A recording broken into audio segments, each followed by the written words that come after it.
बिस्मिल्लाहिर्रहमानिर्रहीम, अस्सलाम वालेकुम। वेलकम टू खाना पीना और गपशप। और आज मैं आप लोगों के साथ शेयर करने जा रही हूँ कि स्टूडेंट्स चाइना में जाके हेल्थ इंश्योरेंस को किस तरह बाय कर सकते हैं। तो चलिए हम देखते हैं कि हम हेल्थ इंश्योरेंस कैसे बाय कर सकते हैं। आपको बताती चलूँ, हेल्थ इंश्योरेंस के दो प्लान्स हैं, एक 1000 yuan प्लान है और एक 100 yuan प्लान है। So my husband is going to buy 800 yuan plan of health insurance. तो अब आप देखें, आप वी चैट में से किस तरह जो है हेल्थ इंश्योरेंस बाय कर सकते हैं, सुनते हैं उनकी ज़बानी। हो जाएगी वी चैट में। तो जब आप करते हैं क्लिक तो पे करेंगे, पे नाउ, और आपको प्रॉम्प्ट करेगा कि ये इंश्योरेंस स्टूडेंट्स के लिए है। और स्टूडेंट्स वो यूनिवर्सिटी पर्सनल, मतलब कि जो यूनिवर्सिटी के स्टूडेंट्स हैं सिर्फ वही परचेज़ कर सकते हैं। बिजनेस क्लास या फिर जॉब होल्डर नहीं अप्लाई कर सकते इसके लिए, नहीं। और अब हम करेंगे बाय इंश्योरेंस पे क्लिक, तो ये आ जाएगा। अब इसकी प्रोडक्ट डिटेल्स हैं, वो बता रहा है कि अगर इंश्योरेंस में जो लाइबिलिटीज़ हैं वो ये हैं। डेथ इंश्योरेंस है, उसकी अमाउंट है 1,00,000 RMB। एक्सीडेंटल डिसेबिलिटी इंश्योरेंस उसकी भी 1,00,000 है। फॉर एग्जांपल अगर किसी का एक्सीडेंट होता है और उसको कोई ऐसी इंजरी आती है कि वो डिसेबल हो जाता है, तो उसको 1,00,000 yuan मिलेंगे, ठीक है। एक्सीडेंटल मेडिकल इंश्योरेंस जो है ना, एक्सीडेंट होता है और मेडिकल इंश्योरेंस, फॉर एग्जांपल उसका मेडिकल ट्रीटमेंट होता है तो उसको 20,000 yuan मिलेंगे, ठीक है। Out patient and emergency medical insurance, यानी कि आउटडोर पेशेंट हो और एमरजेंसी हो, तो एडमिट ना हो, कोई इंजरी वगैरह ना आए, कोई हड्डी वगैरह ना टूटे, तो फिर भी उसको 20,000 मिलेंगे। हॉस्पिटलाइजेशन एंड मेडिकल इंश्योरेंस, अगर हॉस्पिटलाइज होता है और उसको मेडिकल ट्रीटमेंट चाहिए लॉन्ग टर्म के लिए, तो उसको 4,00,000 yuan मिलेंगे। 400,000 RMB would be provided as an insurance amount. Claim का प्रोसेस ये है कि आपने सबसे पहले कॉल करनी है हॉटलाइन पे, जो कि 4008105119 टू रिपोर्ट द केस। अपना केस रिपोर्ट करना है। उसके बाद आपने accept professional guidance by customer service. जो बंदा जिसको आपने कॉल करनी है हॉटलाइन पे, उसकी जो भी इंस्ट्रक्शन होगी उनको फॉलो करना है। After the medical treatment, if claim conditions are qualify submit the information, जो वो आपको गाइडलाइन बताएगा उसके अकॉर्डिंगली आपने अपनी रिपोर्ट, मेडिकल ट्रीटमेंट, जो भी रिसीप्ट वगैरह हैं और जो भी उसके रिजल्ट्स हैं, ट्रीटमेंट का ड्यूरेशन है, सारा काउंट करके एक रिपोर्ट बना के उनको सबमिट करनी है। फिर उसके बाद with the passage of time they will give you the compensation amount, ठीक है। और बाकी नीचे कमेंट किए हुए हैं, लोगों ने कुछ क्वेश्चंस किए हुए हैं। If I have been hospitalised for many time, could the fee be claim from the insurance company? No matter how many time one or more the insurance has been claimed within the same insured period, the company will also। वो कह रहा है कि आप एक बार जाएं या एक से ज़्यादा बार जाएं, आप अपनी इंश्योरेंस क्लेम कर सकते हैं, लेकिन with in the same time frame. For example आपने एक साल के लिए इंश्योरेंस क्लेम बाई की हुई है, तो आप उसी दौरान ही जाएंगे, ठीक है। ये नहीं कि आप 5 साल के बाद या 2 साल के बाद या 3 साल के बाद आ जाएं कि मैंने पिछले साल जो बाई की थी इंश्योरेंस, उसके लिए मुझे ये पे किया जाए। If problem arises when I buy your insurance on the internet, then what should I do?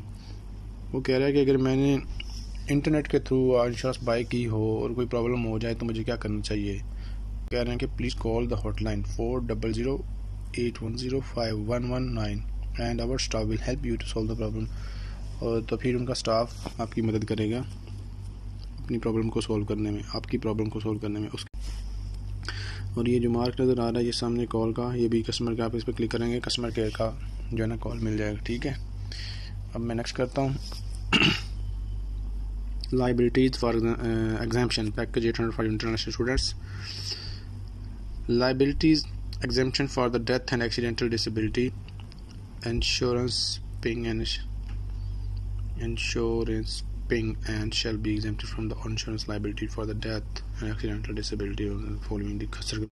वो कह रहा है कि वो डेथ और एक्सीडेंटल डिसेबिलिटी जिसको इंश्योरेंस नहीं मिलेगी या जो उसके अंडर नहीं आता कि इसको इंश्योर किया जाएगा, इसको इंश्योरेंस दी जाएगी, ऐसी डेथ, ऐसी इंजरी जिस अगर होती है तो इंश्योरेंस नहीं मिलेगी, वो ये हैं फॉलोइंग।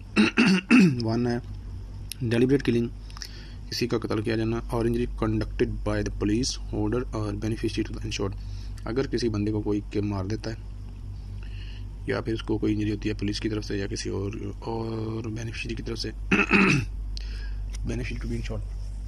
मादी रहता किलिंग, डेलिबरेट किलिंग और injury conducted by the policy holder और बेनिफिशियरी टू द इंश्योर्ड। ठीक है, ये उनको मिलेंगी इंश्योरेंस।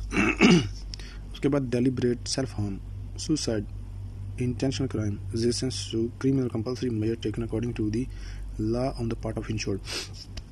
ये कह रहा है कि अपने आप को खुद को नुकसान पहुंचाना, खुदकुशी कर लेना, सुसाइड कर लेना, इंटेंशनल क्राइम जो खुद से कोई चाकू मार लेना, वो भी नहीं मिलेगी। फाइटिंग ड्रंकनेस और affected by alcohol, active taking, sucking और injecting out drugs on the part of insured. तो कह रहा है कि लड़ना, शराब पीना और अल्कोहल पीना और उसके बाद कोई भी ड्रग लेना, उससे भी आपको इंश्योरेंस नहीं मिलेगी। Driving a motor vehicle under the influence, driving a motor vehicle without a legal and valid licence. वो कह रहा है कि अगर आप ड्राइविंग करते हैं ओवर द लिमिट, एक्सीडेंट हो जाता है, फिर भी इंश्योरेंस नहीं मिलेगी। उसके बाद आपके पास लाइसेंस नहीं और आप ड्राइविंग करते हैं तो फिर भी आपको इंश्योरेंस नहीं मिलेगी। And valid driving licence motor on the part of the insured. Okay, war, military conflict, riot and non-believing. वो कह रहा है जंग, मिलिट्री फौज और कन्फ्लिक्ट या बगावत या किसी किस्म की आर्मी की बगावत के दौरान आपको इंश्योरेंस नहीं मिलेगी। Nuclear explosion, nuclear radiation, nuclear pollution. वो कह रहा है न्यूक्लियर प्रॉब्लम्स के दौरान भी आपको नहीं मिलेगी इंश्योरेंस। ठीक है, उसके बाद आता है pregnancy, abortion, miscarriage, delivery including caesarean birth, sterilization, revision, impregnation and the related conditions.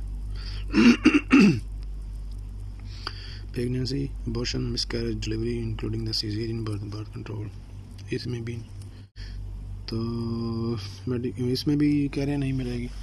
Pregnancy में, अबॉर्शन में, मिसकैरेज में। उसके बाद आ जाता है medical accident occurred on to insured because of the cosmetic surgery, surgery की वजह से भी, जो कॉस्मेटिक आर्टिफिशियल सर्जरी होती है उसकी वजह से भी अगर कोई होती है प्रॉब्लम तो वो भी इंश्योरेंस नहीं मिलेगी। ठीक है, taking of medicine excluding OTC medicine taken and according to the instruction without the permission of the doctor on the part of the insured. बगैर प्रेस्क्रिप्शन के मेडिसिन आप लेंगे तो फिर भी आपको इंश्योरेंस नहीं मिलेगी। प्रॉपर कंसल्टेशन के बगैर मेडिसिन ना लें, लिहाजा अब आ जाता है द इंश्योर्ड। जिस बंदे ने इंश्योरेंस बाय की हुई है, अगर वो एंगेज होता है in high risk activities such as diving, parachuting, mountain climbing, bungee jumping और इस तरह की कोई भी एक्टिविटीज़ में करता है, उसको इंजरी होती है तो फिर भी नहीं मिलेगी। द इंश्योरेंस पासिस अवे और become the disable because of an accident outside mainland China. अगर आपको चाइना के बाहर कोई एक्सीडेंट होता है, आप चाइना में इंश्योरेंस बाय की हुई है, तो आपको इंश्योरेंस नहीं मिलेगी, आप क्लेम नहीं कर सकते। उसके बाद आ जाता है प्रोवाइडिंग फॉल्स इंश्योरेंस इन्फॉर्मेशन। अगर आपको कोई एक्सीडेंट या कोई प्रॉब्लम हुई एज अ ओवरसीज स्टूडेंट, तो आप उनको इंश्योरेंस क्लेम करने के लिए कोई गलत इन्फॉर्मेशन देते हैं so that you can get the handsome amount in return, तो आपको इंश्योरेंस नहीं मिलेगी। The accident, those accidents that occur during the time and the insured do their part time job. अगर कोई स्टूडेंट है, उसने इंश्योरेंस बाई की हुई है और वो पार्ट टाइम जॉब करता है और पार्ट टाइम जॉब के दौरान उसको कोई चोट या लग जाती है, चोट वगैरह, तो उसकी इंश्योरेंस नहीं मिलेगी।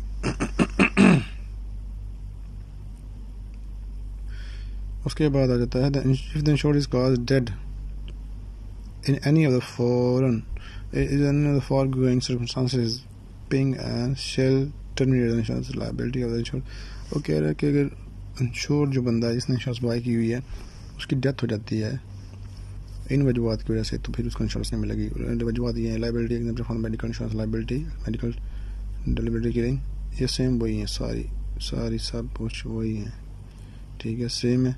Relevant expenses incurred by the insured during the part time job they do their part time during the time when they do their part time medical treatment फी।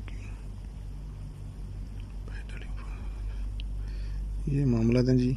अब आ जाते हैं हम नेक्स्ट। अब आ गया जी मेरी इन्फॉर्मेशन। ये सारा मेरा नाम है, मेरा पासपोर्ट नंबर है, मेरी डेट ऑफ बर्थ है, जेंडर है, नेशनलिटी है, सोर्स ऑफ फंडिंग है जिसमें मेरी यूनिवर्सिटी लिखी हुई है, और यहाँ पे मेरा ईमेल आएगा। ठीक है, ये मेरा स्टूडेंट्स फ़ोन नंबर है 137।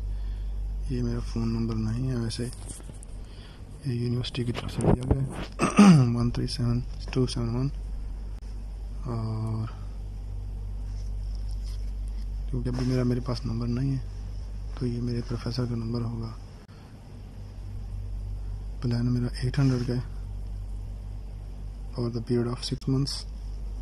तो मैं अभी 6 मंथ्स के लिए ख़रीद रहा हूँ। तो अगर मैं करता हूँ, ठीक है, मैं पे करूँगा। Please click on the confirm.